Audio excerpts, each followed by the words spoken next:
Chapter 14. And it came to pass in Iconium that they went both together into the synagogue of the Jews, and so spake, that a great multitude both of the Jews and also of the Greeks believed. But the unbelieving Jews stirred up the Gentiles, and made their minds evil, affected against the brethren. Long time therefore abode they, speaking boldly in the Lord, which gave testimony unto the word of his grace, and granted signs and wonders to be done by their hands. But the multitude of the city was divided, and part held with the Jews, and part with the apostles.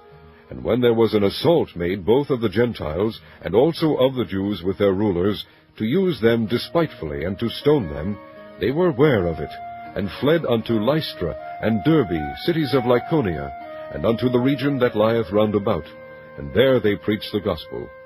And there sat a certain man at Lystra, impotent in his feet, being a cripple from his mother's womb, who never had walked. The same heard Paul speak, who steadfastly beholding him, and perceiving that he had faith to be healed, said with a loud voice, Stand upright on thy feet. And he leaped and walked. And when the people saw what Paul had done, they lifted up their voices, saying in the speech of Lycaonia, The gods are come down to us in the likeness of men. And they called Barnabas Jupiter, and Paul Mercurius, because he was the chief speaker. Then the priest of Jupiter, which was before their city, brought oxen and garlands unto the gates, and would have done sacrifice with the people, which when the apostles Barnabas and Paul heard of, they rent their clothes, and ran in among the people, crying out and saying, Sirs, why do ye these things?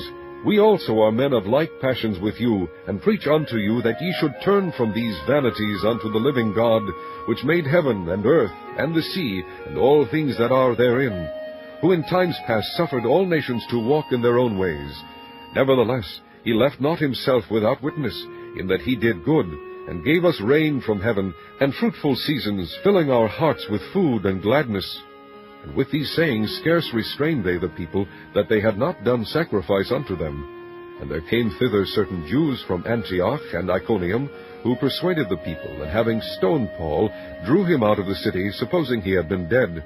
Howbeit, as the disciples stood round about him, he rose up and came into the city, and the next day he departed with Barnabas to Derbe. And when they had preached the gospel to that city, and had taught many, they returned again to Lystra, and to Iconium, and to Antioch, confirming the souls of the disciples, and exhorting them to continue in the faith, and that we must through much tribulation enter into the kingdom of God.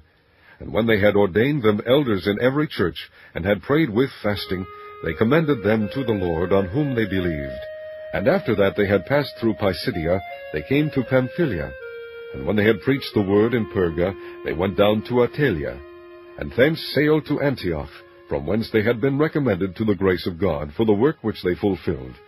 And when they were come, and had gathered the church together, they rehearsed all that God had done with them, and how he had opened the door of faith unto the Gentiles.